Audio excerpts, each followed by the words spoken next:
Good morning दोस्तों, स्वागत है आप सभी का एक बार फिर से हमारे यूट्यूब चैनल पर। शिक्षा जगत की प्रमुख खबरें आ चुकी हैं। आज है 25 दिसंबर और 25 दिसंबर की प्रमुख शिक्षा जगत की खबरों में क्या क्या महत्वपूर्ण सूचनाएं हैं, आइए जानते हैं इस वीडियो में। पहली अपडेट है, जनवरी महीने में 2025 का शैक्षिक कैलेंडर जारी करने की तैयारी नया आयोग कर रहा है। आने वाले दिनों में उत्तर प्रदेश में शिक्षक भर्ती को लेकर नया कैलेंडर जनवरी महीने में आप सभी को देखने को मिल सकता है। इसके अलावा अगर हम बात करें उत्तर प्रदेश में नई लेखपाल की भर्ती को लेकर एक बड़ी अपडेट है। 7,900 पदों पर नई लेखपाल की भर्ती आने जा रही है। अधियाचन को लेकर सूचना प्राप्त हो चुकी है।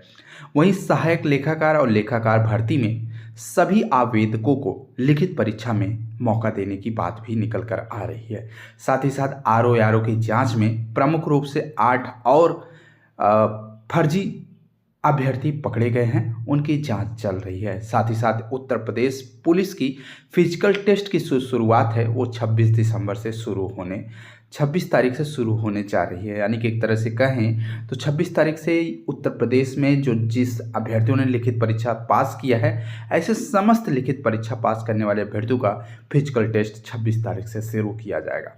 इसके अलावा अगर हम बात करें यूपीएससी यानी कि उत्तर प्रदेश लोक सेवा आयोग की तरफ से पीसीएसजे की परीक्षा में बड़ी धांधली मिली है, जिसके वजह से 14 कर्मचारियों पर बड़ी कार्रवाई होने की सूचना मिल रही है। साथ ही साथ टीजीटी 2013 को लेकर एक महत्वपूर्ण सूचना है, इस वीडियो में चर्चा करेंगे। और इसके अलावा अगर हम बात करें हाई स्कूल और इंटरमीडिएट यूपी बोर्ड की मार्कशीट में बड़ा बदलाव पहली बार होने जा रहा है। साथ ही साथ अगर बात करें तो 87 सालों में पहली बार न्यायिक जांच का एक आदेश भी पारित हो चुका है। साथ ही साथ एडेड शिक्षकों की सेवा सुरक्षा को देखते हुए आयोग को पत्र भी भेजा गया है और बीपीएससी की बापू केंद्र की जो परीक्षा है वो रद्द करने की सूचना भी मिल रही है।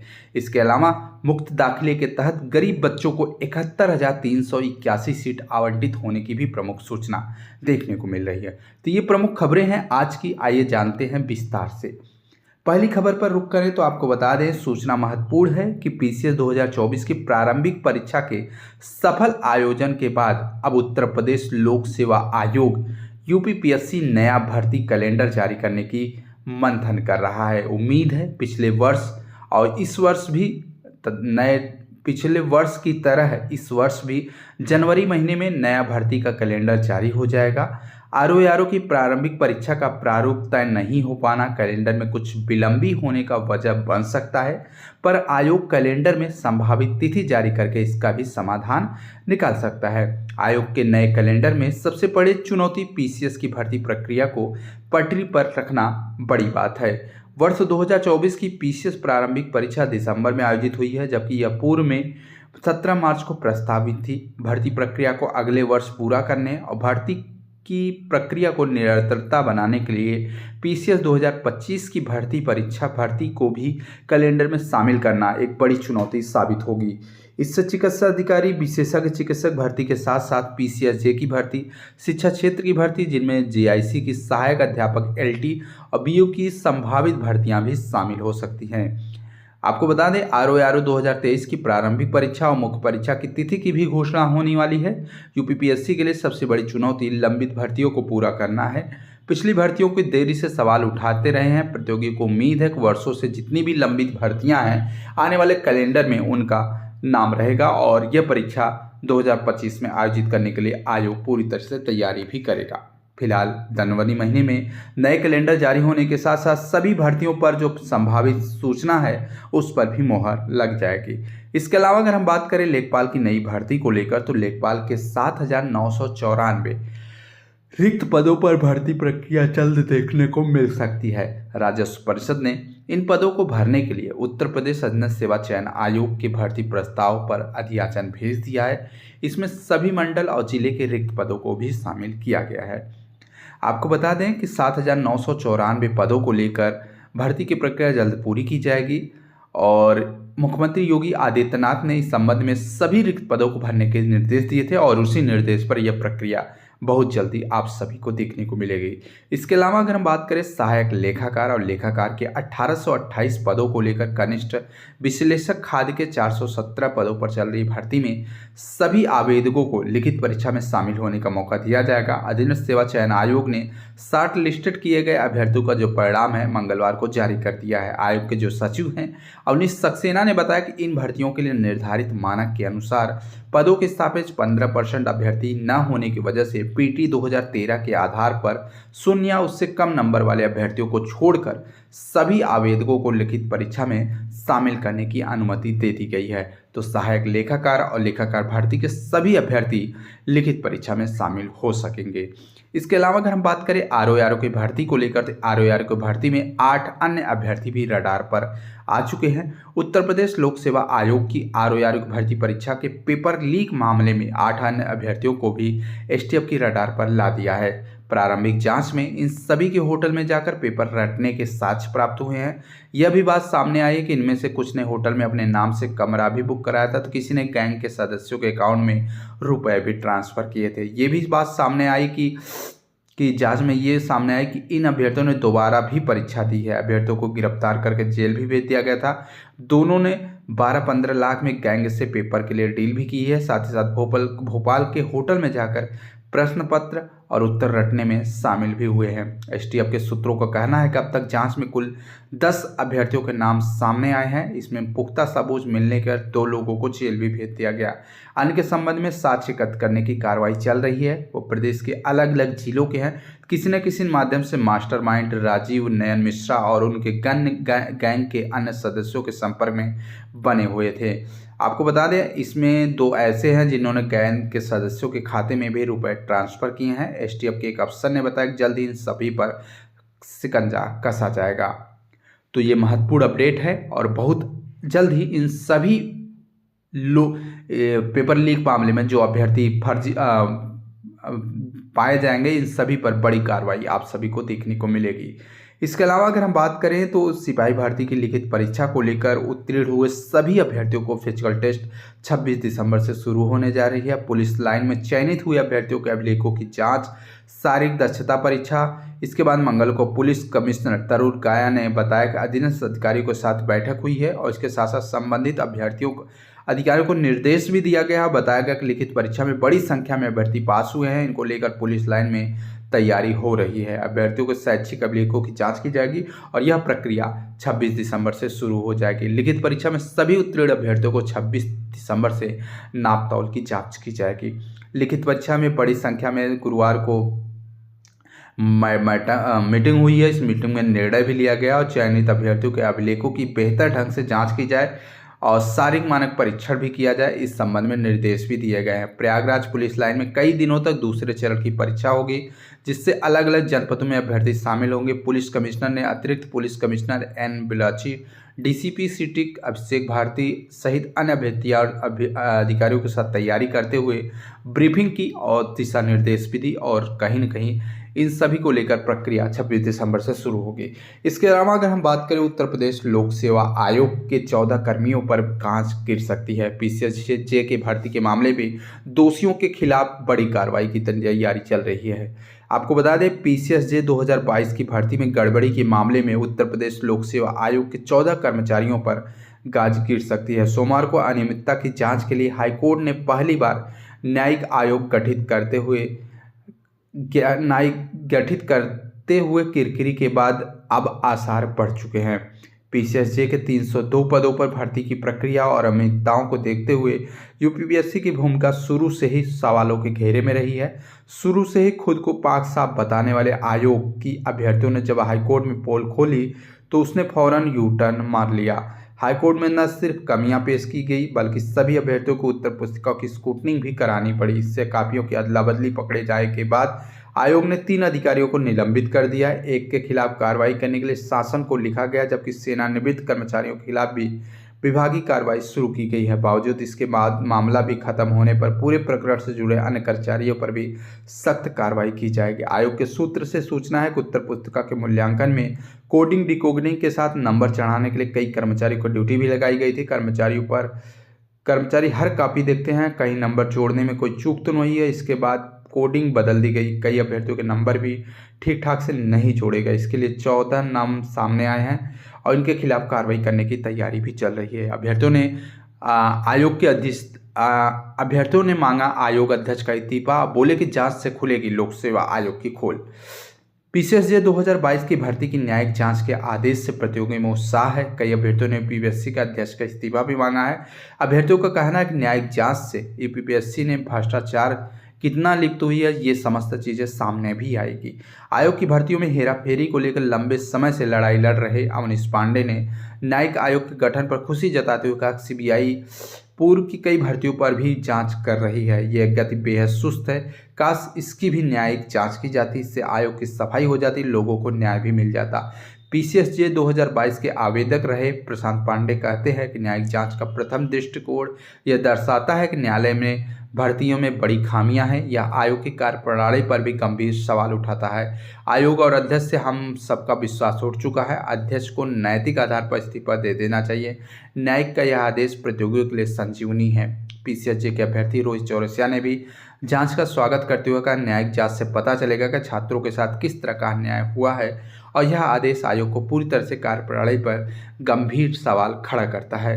फिलहाल आने वाले दिनों में उत्तर प्रदेश लोक सेवा आयोग पर बड़ी कार्रवाई आप सभी को देखने को मिल सकती है। वहीं टीजीटी 2013 के मामले में अगर बात करें तो माध्यमिक शिक्षा निदेशक ने आयोग के पाले में गेंद को छोड़ते हुए कोर्ट में हलफनामा दिया कि नियुक्ति देना चयन बोर्ड का काम है।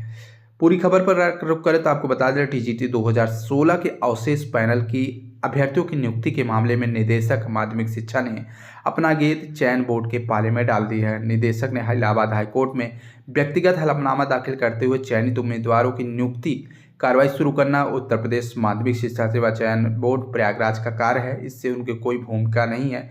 इस पर कोर्ट ने याचिका अभियोक्ता को निर्देशक के हलफनामे का जवाब दाखिल करने का 2 सप्ताह का समय भी दिया है। यह आदेश न्यायमूर्ति प्रकाश पांड्या की पीठ ने गौरव कुमार की याचिका पर दिया है। उत्तर प्रदेश माध्यमिक शिक्षा सेवा चयन बोर्ड प्रयागराज की तरफ से टीजीटी 2000 भर्ती के लिए विज्ञापन जारी किया गया था। चयन बोर्ड ने 2019 में 1167 चयनित अभ्यर्थियों के अवशेष पैनल जारी किए थे। इससे लगभग 860 उम्मीदवारों को नियुक्ति दी गई थी, लेकिन 307 अभ्यर्थी नियुक्ति पत्र से वंचित थे। इनके खिलाफ उम्मीदवारों ने याचिका दाखिल की थी। कोर्ट ने 4 दिसंबर को नोटिस जारी करते हुए शिक्षा निदेशक से जवाब भी मांगा था कि चयनित उम्मीदवारों को नियुक्ति क्यों नहीं दी गई। इसके अलावा अनुपालन में शिक्षा निदेशक ने व्यक्तिगत हलफनामा दाखिल करते हुए कहा कि याचिका की नियुक्ति में उनकी कोई भी भूमिका नहीं है।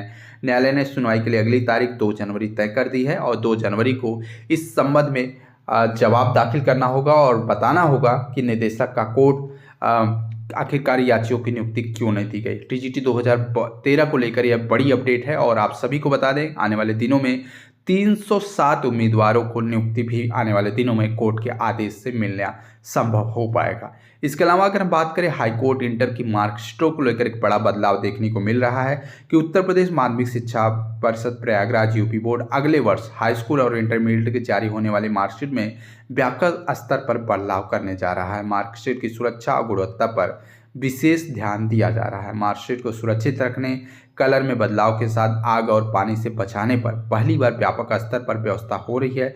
लेकिन मार्कशीट पर धूप या प्रकाश पड़ने पर उसके अंदर बोर्ड का छिपा हुआ कोड दिखेगा, लेकिन अंधेरा होने पर और मार्कशीट पर प्रकाश न पड़ने पर उसके अंदर का कुछ भी दिखाई नहीं देगा। इससे किसी प्रकार की गड़बड़ी की संभावना नहीं रहेगी। इतना ही नहीं, मार्कशीट में कोई भी किसी प्रकार की गड़बड़ी न कर सकेगा, जैसे किसी शब्द या अंक को बदलना, ब्लेड या दूसरी वस्तु से खुरच कर लिखना सहित अन्य उपाय। यूपी बोर्ड मार्कशीट की सुरक्षा के लिए अनुक्रमांक की अंकों के साथ शब्दों में भी अंकित करवाने जा रहा है। मार्कशीट का कलर रेलवे इंद्रधनुष करने जा रहा है, जो कि देखने में आकर्षक भी लगेगा। यूपी बोर्ड कई वर्षों के बाद हाई स्कूल और मार्कशीट में व्यापक स्तर में बदलाव करने जा रहा है। हाई स्कूल इंटरमीडिएट दोनों की मार्कशीट में भी बॉर्डर रहेगा, जबकि पूर्व में दोनों कक्षाओं की मार्कशीट में बॉर्डर नहीं रहता है। मार्कशीट में पहले की तरफ परीक्षार्थियों का नाम, पिता का नाम, माता का नाम, जन्म तिथि, अनुक्रमांक सहित अन्य का भी उल्लेख रहेगा। तो कुल मिला के बड़ी अपडेट है कि यूपी बोर्ड अपने मार्कशीट में बड़ा बदलाव करने जा रहा है। यूपी बोर्ड का अंक पता फटेगा नहीं, छाया में दिखेगा मोनोग्राफ और साइजों में भी बड़ा बदलाव होने जा रहा है। इसके अलावा अगर हम बात करें उत्तर प्रदेश लोक सेवा आयोग में पहली बार 87 साल के बाद न्यायिक जांच करने का आदेश कोर्ट ने दिया है और इससे कहीं न कहीं पीएससी की जांच में जितनी भी अनियमितता पाई गई है उस पर न्याय हो पाएगा और अभ्यर्थियों को भी न्याय मिल सकेगा। वहीं एडेड शिक्षकों की सेवा सुरक्षा की मांग पर शिक्षा आयोग ने पत्र लिखते हुए जानकारी मांगी है। एडेड माध्यमिक विद्यालय के तदर्थ प्रधानाध्यापक प्रधानाचार्य के कार्यों के अनुरूप वेतन और शिक्षकों की सेवा सुरक्षा की शिक्षक संगठनों की मांग पर उत्तर प्रदेश शिक्षा सेवा चयन आयोग के सचिव की तरफ से सचिव की ओर से प्रमुख सचिव उस शिक्षक को पत्र भेजा गया। पत्र में ये बताया गया कि प्रधानाचार्य परिषद और शिक्षक संगठन के अनुरूप कार्य का वेतन दिए जाने के लिए उत्तर प्रदेश शिक्षा सेवा चयन बोर्ड तथा 18 और शिक्षकों पर कार्रवाई से पूर्व चयन बोर्ड से अनुमति लेने की धारा 21 को उत्तर प्रदेश शिक्षा सेवा चयन आयोग में शामिल करने की मांग को लेकर पत्र लिखा गया। पत्र में धारा 21 की व्यवस्था को विस्तार से बताया गया जो कि शिक्षा सेवा चयन आयोग के अधिनियम में नहीं लागू किया गया है। माध्यमिक शिक्षा सेवा चयन बोर्ड दोनों धाराओं की शिक्षा सेवा चयन आयोग में नहीं जोड़ने से कहीं न कहीं तदर्थ प्रधानाध्यापक और प्रधानाचार्यों का जो वेतन है शिक्षा की सेवा खतरे में पड़ चुकी है।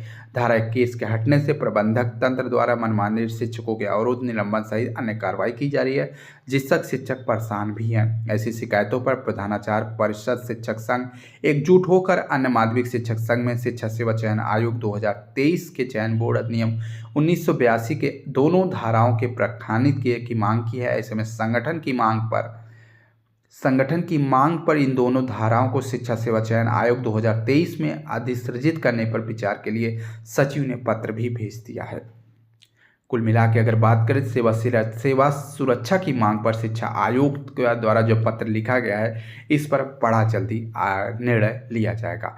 इसके अलावा अगर हम बात करें उत्तर प्रदेश में मुक्त दाखिले के तहत 71,381 सीटें आवंटित होने की सूचना मिल रही है। शिक्षा का अधिकार अधिनियम आरटीआई के तहत निजी स्कूलों में प्री प्राइमरी और कक्षा 1 में मुक्त दाखिलों के लिए पहले चरण के लिए 71,381 गरीब बच्चों को सीटें आवंटित की गई है। इसी चरण में 1,32,446 आवेदन फॉर्म भी भरे गए थे जिसमें 1,02,058 फॉर्म स्वीकार किए गए। 30,388 फॉर्म कमियों की वजह से निरस्त कर दिए गए। शैक्षिक सत्र 2025 और 2026 में 62,871 निजी स्कूलों में कुल 6,03,065 सीटें हैं। महानिदेशक स्कूली शिक्षा कंचन वर्मा के मुताबिक इस चरण में आवंटित सीटों के पर गरीब परिवार के बच्चों को 27 दिसंबर तक प्रवेश दिया जाएगा। पहले चरण में कुल आए आवेदन फार्म के मुकाबले 54% अभ्यर्थियों को सीटें आवंटित हो सकी हैं। तमाम अभिभावक अपने बच्चों को दो विद्यालय में फॉर्म भरे हुए थे। वहीं बच्चों के आवेदन फॉर्म में भी कमियां पाई गई। स्कूली शिक्षा महानिदेशक की तरफ से सभी अभिभावकों से अपील की गई कि वो फॉर्म निरस्त किए जाने के खिलाफ अपनी शिकायत दर्ज कर सकते हैं। अगर उन्हें लगता है कि फॉर्म में किसी प्रकार की कोई त्रुटि की गई है तो महानिदेशक में शिकायत कर सकते हैं। जांच में कार्रवाई की जाएगी। दूसरे चरण की प्रवेश प्रक्रिया 1 जनवरी से शुरू होगी और 27 जनवरी तक जारी रहेगी। इस बार आरटीआई में प्रवेश के लिए 4 चरणों में यह प्रक्रिया 27 मार्च तक जारी रहेगी। इसके अलावा अगर हम बात करें बीपीएससी के तो बीपीएससी यानी कि बिहार शिक्षक भर्ती के बापू केंद्र की परीक्षा रद्द करने की सूचना मिल रही है। परीक्षा अब 4 जनवरी को होने जा रही है। आपको बता दें पटना के बापू परीक्षा केंद्र पर हंगामे के बाद आयोग ने वहां की परीक्षा को रद्द कर दिया है। आयोग ने मंगलवार को प्रेस विज्ञप्ति जारी करते हुए बताया कि 70वीं पीटी की जो पूर्व परीक्षा है रद्द नहीं की जाएगी। वहीं मुख्य परीक्षा को लेकर कहा कि यह अप्रैल 2025 में संचालित है। अभ्यर्थियों की परीक्षा तैयारी करने और अफवाहों से दूर रहने की सलाह भी आयोग ने दी है। इस परीक्षा केंद्र पर 12,000 छात्रों ने परीक्षा दी थी। परीक्षा के बाद लगभग 5200 मार्कशीट आयोग को प्राप्त हुई। हालांकि हंगामे की वजह से अधिक अभ्यर्थियों की परीक्षा कक्ष में मौजूद होने पर मार्कशीट नहीं मिली है। मालूम होना चाहिए 13 दिसंबर को बीपीएससी की प्रारंभिक परीक्षा आयोजित हुई थी। बिहार लोक सेवा आयोग ने अभ्यर्थी बिना कथित तथ्य के फैलाने आधारहीन सूचनाओं के आधार पर विवाद फैलाकर आंदोलन कर रहे हैं। ऐसे तथ्यों के बहकावे में न आए। आयोग और पुलिस ने पूरे घटना पर के साजिशकर्ताओं पर जांच बैठा दी है। जांच के बाद कहीं न कहीं 2024 आरटीआई एक्ट के विभिन्न धाराओं के तहत कार्रवाई भी की जाएगी। आपको बता दें कि बीपीएससी में 5,5200 मार्कशीट मिलने की वजह से कहीं न कहीं कुछ खामियां मिली जिसकी वजह से ये परीक्षा रद्द कर दी गई है। अब यह परीक्षा 4 जनवरी को आयोजित की जाएगी। साथ ही साथ मुख्य परीक्षा अप्रैल महीने में संचालित होगी और यह जानकारी आयोग के माध्यम से दी गई है। आपको बता दें आयोग ने स्पष्ट कर दिया है कि पूरी प्रारंभिक परीक्षा रद्द नहीं की जाएगी। केवल और केवल बापू केंद्र की परीक्षा को रद्द कर दिया जाएगा और यह परीक्षा 4 जनवरी को आयोजित की जाएगी। तो ये महत्वपूर्ण अपडेट थी आज की प्रमुख खबरों में। तो वीडियो को शेयर कर दीजिएगा चैनल के माध्यम से। समय समय पर उत्तर प्रदेश और अन्य राज्यों की शिक्षक भर्ती से संबंधित सूचनाएं आपको इसी चैनल पर मिलती रहेंगी। धन्यवाद।